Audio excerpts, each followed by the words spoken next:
Dita e mësuesit, 7 marsi, festohet sot në të gjitha trevat shqiptare. Kjo ditë festohet në të gjitha shkollat e vendit me aktivitete të shumta në shenjë falënderimi për mësuesit për punën që kryen në edukimin e brezit të ri.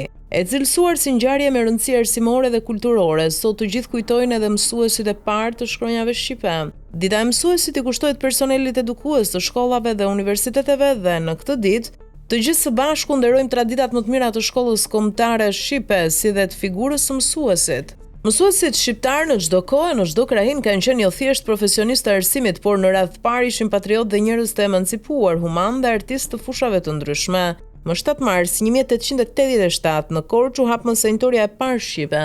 Mësues dhe drejtori i parë i saj ishte Pandeli Sotiri. Veç të tjerash, kjo ngjarje ishte një fitore e madhe për popullin shqiptar, pasi deri atëherë dhënia e mësimeve për shkak të pushtimit osman bëhej privatisht brenda shtëpive në mënyrë të fshehtë, kështu që nga ajo ditë 7 marsi festohet në Shqipëri si dita e mësuesit për të përkujtuar atë ngjarje të rëndësishme kulturore dhe historike.